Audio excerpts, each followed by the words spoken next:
Chinois et population de Douanou 2 ne parlent plus le même langage. Installée depuis plus de 13 ans dans ce village, la société chinoise exploiterait une richesse du village en polluant les eaux par des produits chimiques. Toutes les rivières qui sont ici, comme venait de dire nos parents, on ne boit plus, on ne les utilise plus. À cause du caillou là. Avec les produits qu'ils utilisent pour casser. Quand est-ce qu'ils vont trouver des moyens pour faire des égouts, ou bien des canalisations, d'évacuation de matériel souillé? Nous souhaitons que cette société-là, qu'il fasse là-bas des égouts d'évacuation d'eau et des souillures de matières chimiques. Tant de problèmes à Douanou, cette fois provoqués par une entreprise qui aurait mal entrepris les travaux de construction de l'école publique de Douanou. Les travaux qui ont été engagés pour la construction de l'école de Douanou ont été très mal faits. Il y a des tôles qui sont percées, à supposer que le directeur était affecté. Maintenant, est-ce que le directeur va déplacer de temps à autre son lit, ou bien qu'est-ce qu'il pourra faire avec ses enfants ou bien sa famille? C'est quelque chose qui n'est pas normal. C'est une reconstruction qu'il faut refaire pour la bonne continuité de notre épanouissement du regroupement de Douanou 1. Vivement que ces cris d'alarme lancés par les populations de Douanou 2 soient entendus. C'est une cérémonie de grande nature, une cérémonie qui vient rehausser ce classement des 100 personnes les plus influentes au monde du secteur de la santé, dont le professeur Ghislain Goman en fait partie. En présence de sa famille, amis et connaissances, la cérémonie que voici a été marquée d'une part par une messe d'action de grâce, d'où l'homélie de l'abbé Léandre Bawenda. C'est peut-être l'occasion de vous rappeler, à vous nos parents, de tout faire pour que les enfants fassent l'école.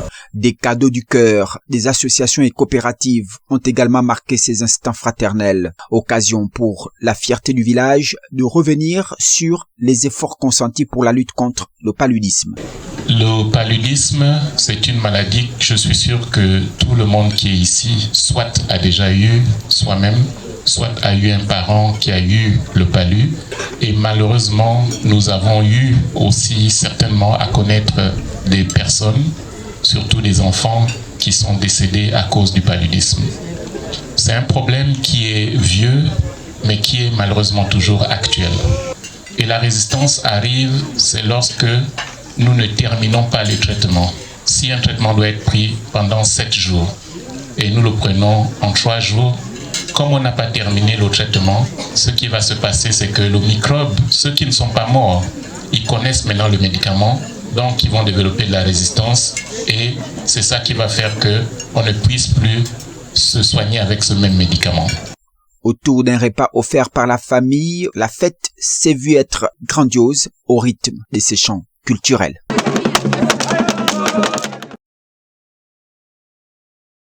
Révisiter de façon concertée les différentes procédures de suivi et d'accompagnement des enfants en conflit avec la loi.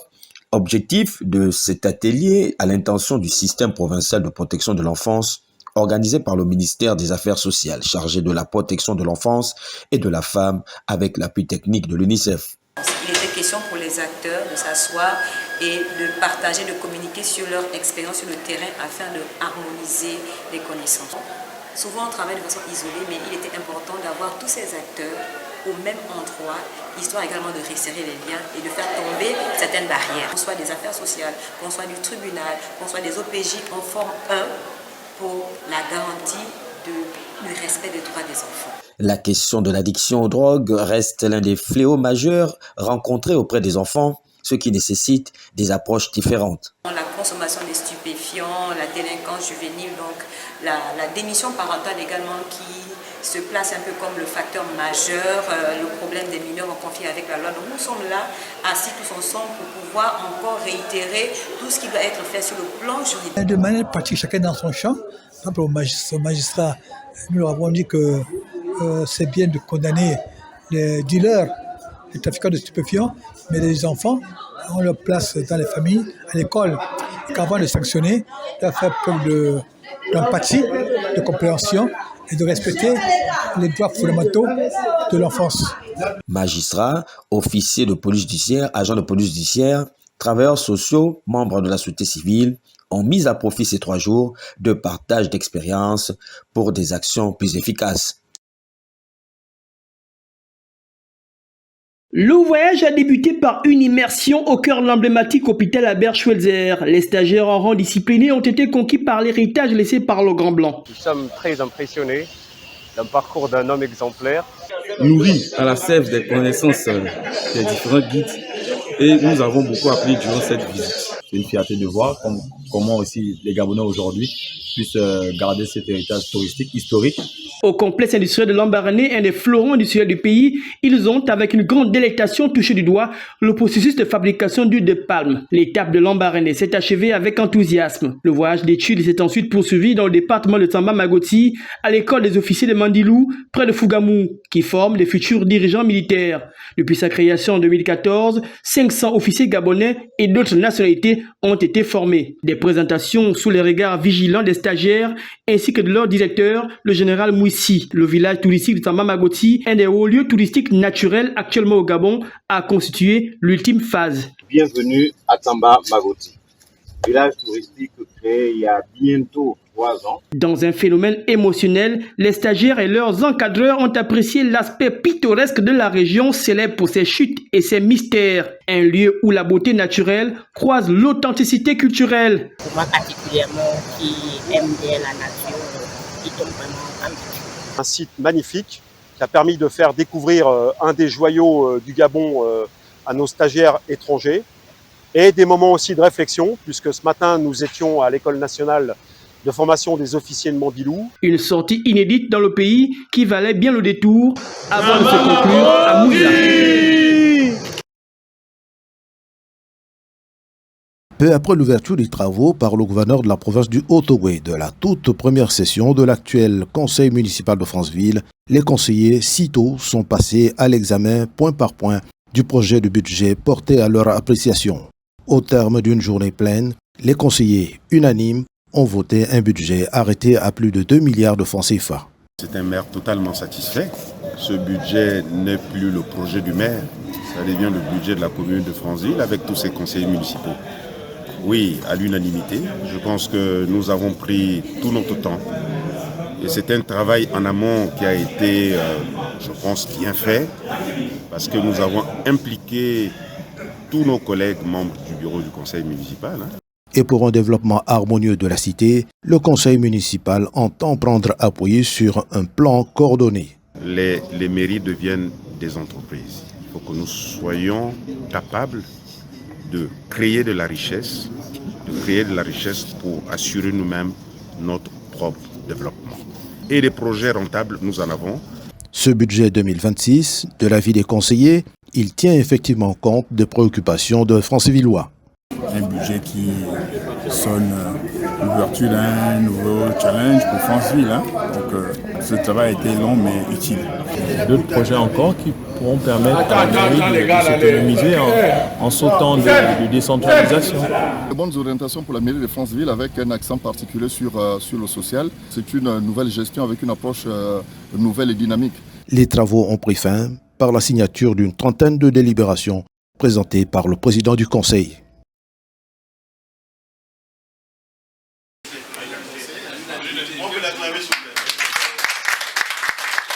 333 millions de francs CFA, c'est le budget adopté par l'ensemble des conseillers départementaux du Wolo, réunis en session ordinaire consacrée à l'examen et au vote du budget primitif de l'exercice 2026, sous la supervision du préfet du Wolo, une enveloppe financière qui fixe les grandes orientations du développement local pour l'année à venir. Dans le département du Wolo, les défis restent nombreux. Les populations font face à la dégradation avancée des routes secondaires, à la fragilité de plusieurs ponts ponts en bois, mais aussi aux difficultés d'accès à l'eau potable dans certaines zones rurales. À cela s'ajoute le manque d'infrastructures de base et des opportunités économiques encore limitées pour une jeunesse en quête d'insertion. C'est dans ce contexte que s'inscrit ce budget 2026 résolument tourné vers l'action. Parmi les priorités retenues, la réhabilitation de la briqueterie départementale, la mise en place d'un projet avicole moderne avec poulailler et couvoirs, ainsi que la réfection progressive des ponts en bois afin de désenclaver les localités. Autre axe fort, l'eau potable. Le conseil départemental entend déployer un programme d'hydraulique villageoise basé sur l'installation de pompes et de châteaux d'eau alimentés à l'énergie solaire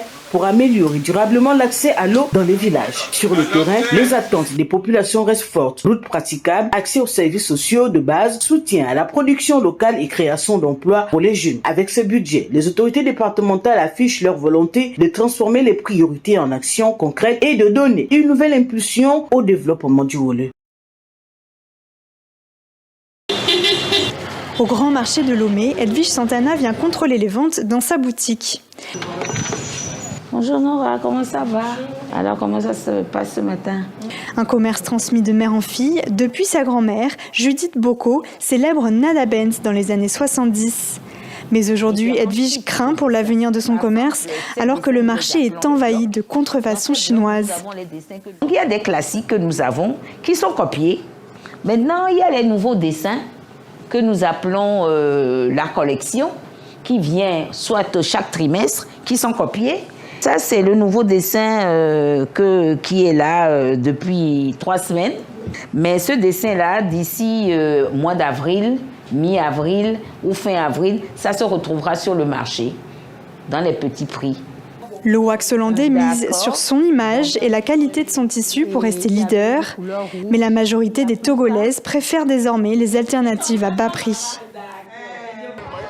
Della est couturière et achète régulièrement des copies venues de Chine. Ça, c'est marqué Target. Voilà. Et c'est bonne qualité, ça ne se déteint pas.